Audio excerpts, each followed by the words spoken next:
साथियों नमस्कार, कैसे हैं आप सब लोग? मजामा केम छो कसा आहिस। साथियों, आज एक इम्पॉर्टेंट टॉपिक पर मैं डिस्कस करने वाला हूं कि चाइल्ड कस्टडी पिटीशन को जब ड्राफ्ट करें तो किन किन पॉइंट्स को हम ध्यान में रखें।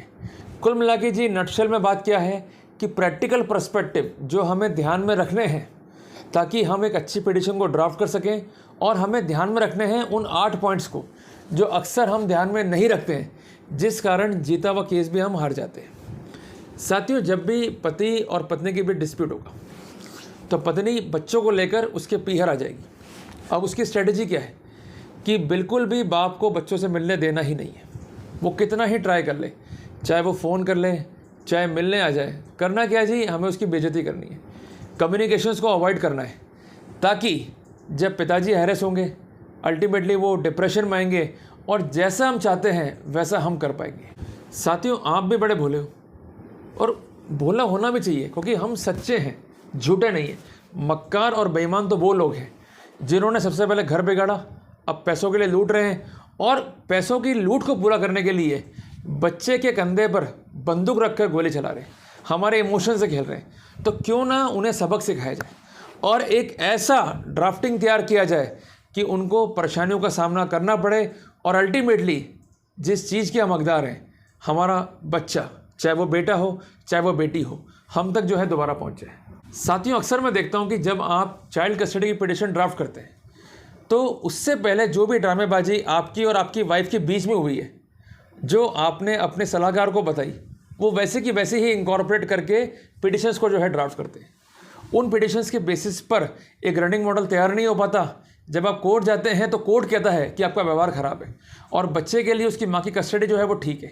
तो अंतोगत्वा सही होते हुए भी हमें चाइल्ड कस्टडी के राइट जो है वो मिल ही नहीं पाते हैं। तो ऐसा करें क्या कि हम जो है आसानी से अपनी बात को रख पाएँ और ख़ुद से ही ड्राफ्टिंग कर पाएँ। तो साथियों, आज मैं डिस्कस करने वाला हूं उन 8 पॉइंट्स को जो आपके लिए काफ़ी प्रैक्टिकल हैं, जो सही मायनों में आपको ड्राफ्टिंग भी सिखा देंगे। साथियों, जब भी चाइल्ड कस्टडी की आप ड्राफ्टिंग कर रहे हैं तो सबसे पहले हमें करना है ब्रीफ, और ब्रीफ में हमें ध्यान रखना है 8 सेगमेंट्स को।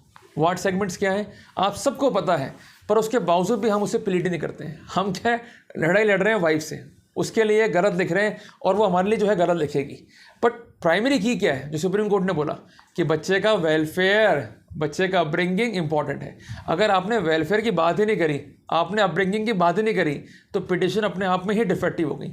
और इसके साथ साथ आपको गार्जियनशिप एंड वॉर्ड एक्ट का सेक्शन 10 सब क्लॉज 3 ध्यान में रखना होगा, जो क्या बोलता है कि आपको फाइल करना है एक डिक्लेरेशन जिसमें आपका रेडीनेस और आपका विलिंगनेस शो होना चाहिए। अगर वो शो नहीं है तो क्या होगा, हम केस को इनिशियल लेवल पे ही डिफीट हो जाएंगे। और इसके साथ साथ जो लड़की के घर वाले हैं, चाहे उसके पिताजी हों, माताजी हों, मामा जी हों, मामी जी हों, जो भी घर वाले हैं, उन सबको पक्षकार बनाएं, ये भी इम्पेरेटिव है।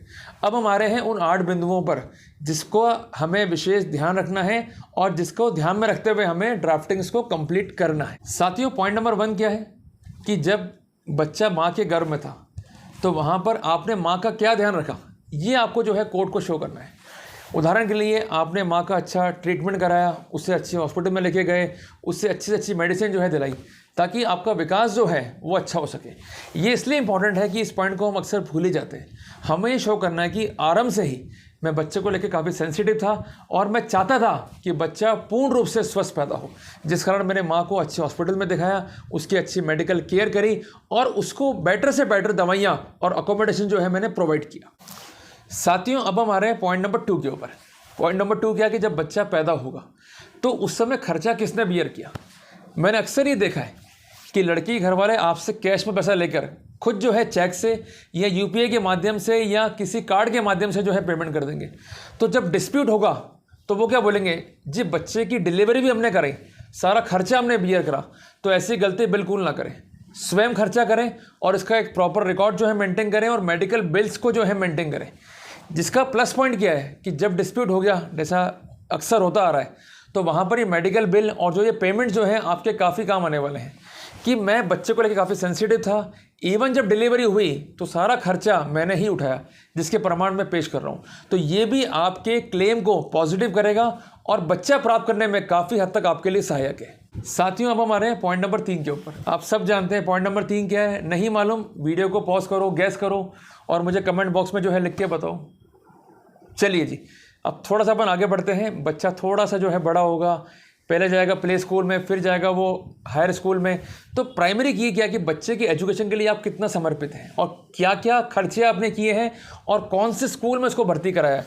अगर आप बच्चे को एक बेटर एजुकेशन दे रहे हैं तो ये भी आपके लिए एक प्लस पॉइंट है। इसके लिए फ़ीस की रिसिप्ट्स और जहाँ भी दाखिला कराया है उसके डॉक्यूमेंट्स को सदैव भी संभाल कर रखें, और अगर संभाले हुए हैं तो उसे तुरंत ही पिटिशन के साथ कोर्ट में पेश करें। और इसके साथ साथ आपको अपनी पिटिशन में स्पेसिफिक प्लीडिंग्स करनी है कि जब बच्चा मेरे साथ था तो मैंने बच्चे की बेटर एजुकेशन के लिए इंतज़ाम करे, उसे अच्छे स्कूल में पढ़ाया, और यहाँ तक कि सारी की सारी फीस मैंने खुद ने बियर करी। मैंने कोई भी सपोर्ट लड़की से या उसके घर वालों से नहीं लिया, जिससे ये शो होगा कि you are more sensitive and you are more concern with the education of the child. और एजुकेशन वेलफेयर का एक इंपॉर्टेंट पैरामीटर है। साथियों, अब हम आ रहे हैं पॉइंट नंबर 4 को लेकर कि बच्चे से आपका इंटरेक्शन क्या था। आप बच्चे को ग्राउंड लेके जा रहे हो, आप उसको मेले में लेके जा रहे हो, कभी कोई घर में फेस्टिवल है तो उसको मंदिर लेके जा रहे हो, गुरुद्वारा लेके जा रहे हो, मस्जिद लेके जा रहे हो, एग्जाम्पल ले रहे हैं अपन ये। तो कुल मिला के इंटरेक्शन क्या है आपके और बच्चे का, उसकी बॉन्डिंग्स क्या है, उसको अपने को शो करना है।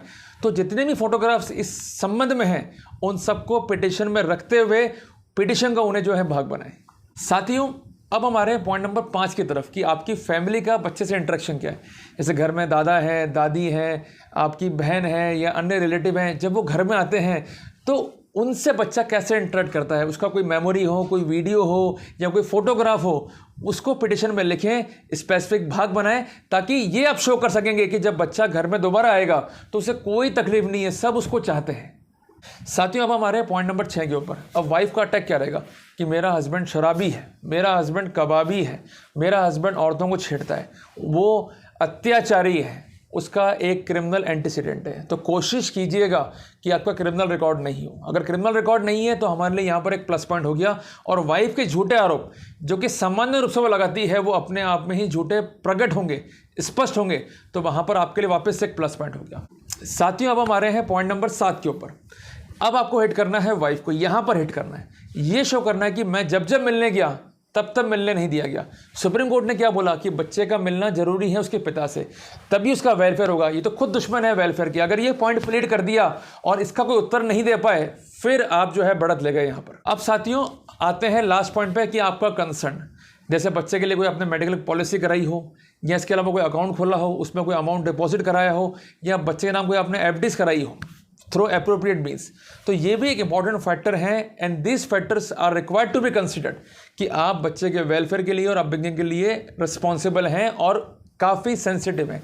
इसके अलावा आपको अपनी इकोनॉमिक स्टेटस को भी जो है एफिशिएंटली प्लीड करना है। घबराए नहीं, जिसके हक में खर्चा मिलना चाहिए वो डिज़र्विंग है और उसे ही खर्चा मिलेगा।